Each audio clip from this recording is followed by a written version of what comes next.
The true and free Seventh-day Adventists are a splinter group formed as the result of a schism within the Seventh-day Adventist Church in Europe during World War I over the position its European church leaders took, whose most well-known leader was Vladimir Shelkov.TFSDA. Members are part of the Sabbatarian Adventist movement, and believe that as a result of the decisions the European church leaders took, the Seventh-day Adventist Church had apostatized and had become Babylon. The group related its origins to the Seventh-day Adventist Reform Movement, which formed in Germany during the period of World War I, when its European church leaders determined it was permissible for Adventists to bear arms and serve in the military, and to disregard the Sabbath during the war, which went against what the church believed. The Seventh-day Adventist Reform Movement formed as the result of a schism within the Seventh-day Adventist Church in Europe during World War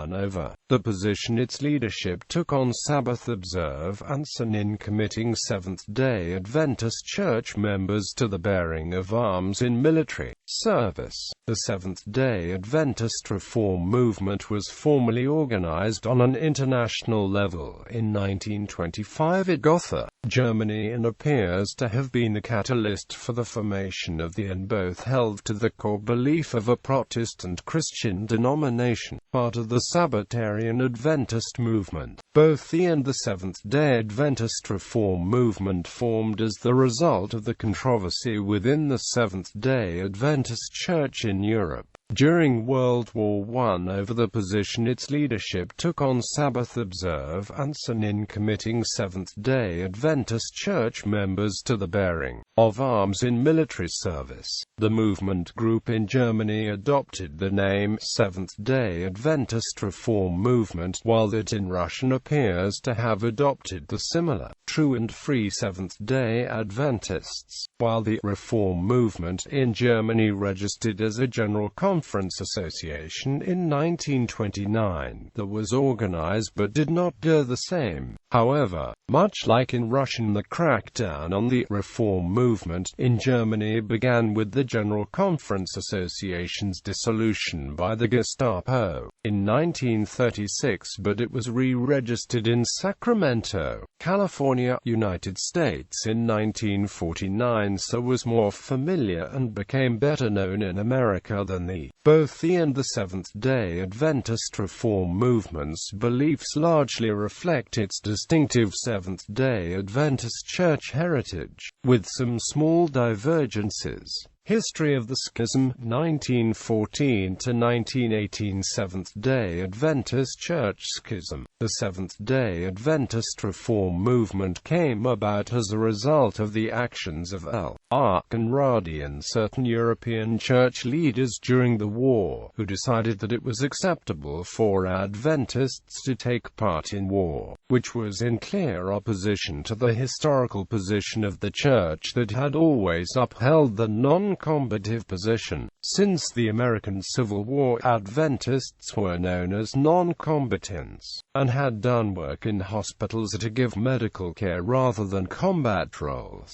The General Conference of Seventh-day Adventists sent Seventh-day Adventist minister and General Conference Secretary William Ambrose Spicer to investigate the changes, but was unable to change what L. Conradi and the others had done during the war. After the war, the Seventh-day Adventist Church sent a delegation of 4 brethren from the General Conference in July 1920, who came to a ministerial meeting in Friedenthal with the hope of a reconciliation. Before the 200 pastors and the brethren from the General Conference present at this meeting, its European church leaders G. Dale, L.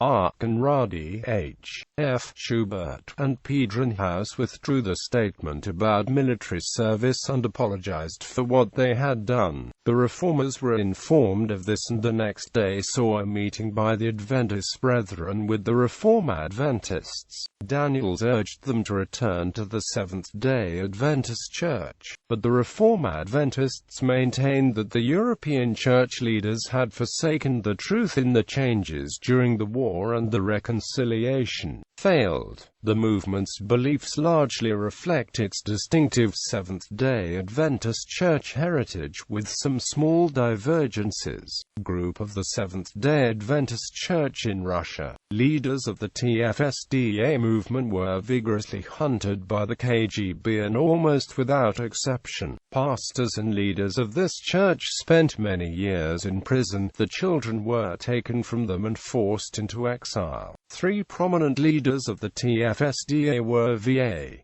Shelkov and two brothers named Merkin. One of the great accomplishments of the TFSDA was to smuggle out of the Soviet Union documents chronicling the persecution, which became an international embarrassment to the Soviet Union.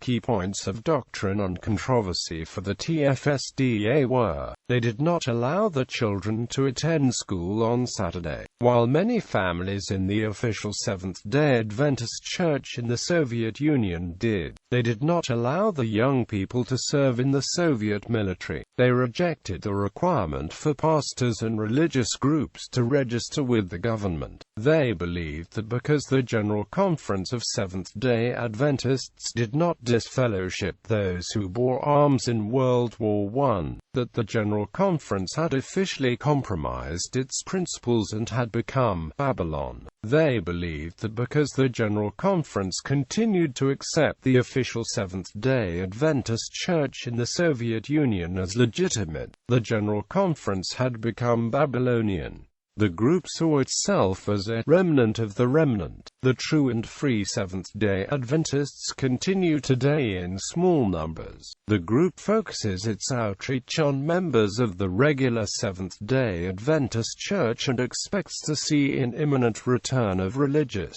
persecution. Bibliography: Ludmila Alexeyeva, Human Rights and the True and Free Adventists. Spectrum 19-2, p. 25-32.